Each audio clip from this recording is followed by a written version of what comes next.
আসসালামু আলাইকুম বন্ধুরা, welcome to cooking channel R R recipe house. তো বন্ধুরা, আমি আজকে খুবই সহজ উপায়ে ঢেঁড়স দিয়ে তেলাপিয়া মাছ রান্না করব। তো এখানে একটা কড়াইতে পরিমাণ মতো তেল দিয়ে দিলাম, পেঁয়াজ কুচি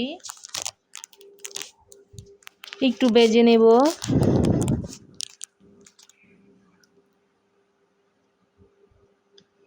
এই তো এবার এখানে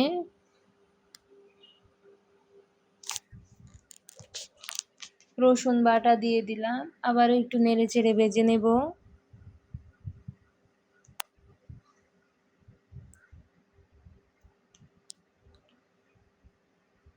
স্বাদ মতো লবণ, হলুদের গুঁড়া 1 চামচ, মরিচের গুঁড়া 2 চামচ, নেড়ে চেড়ে একটু ভেজে নেব। এই তো ভেজে নেওয়া হয়ে গিয়েছে। অল্প একটু পানি দিয়ে মশলাগুলো কষিয়ে নেব।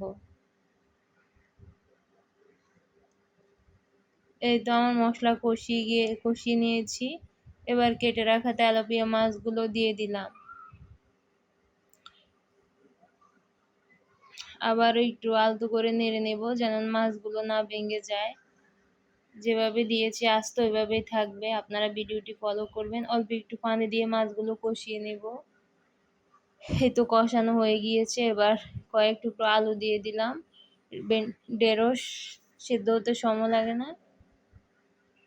লাগে না, তাই তো আলুগুলো আগে দিয়ে দিলাম। আলু একটু শক্ত থাকে, এই জন্য অল্প একটু পানি দিয়ে আলুগুলোকে কষিয়ে নেব। তো আমার আলু কষানো হয়ে গিয়েছে। এবার ঢেঁড়সগুলো দিয়ে দিলাম। অল্প একটু পানি দিয়ে দুটোই কষিয়ে নেব, ঢেঁড়সের কাঁচা গন্ধটা দূর হয়ে যাবে। এই তো ঢেঁড়স কষিয়ে নেওয়া হয়ে গিয়েছে। আবার কয়েক টুকরো টমেটো কুচি দিয়ে অল্প একটু পানি দিলেই আমার রান্না হয়ে যাবে। এই তো আমার রান্নার ফাইনাল লুক দেখতেই পাচ্ছেন। মাছগুলো কিভাবে আস্ত দিয়ে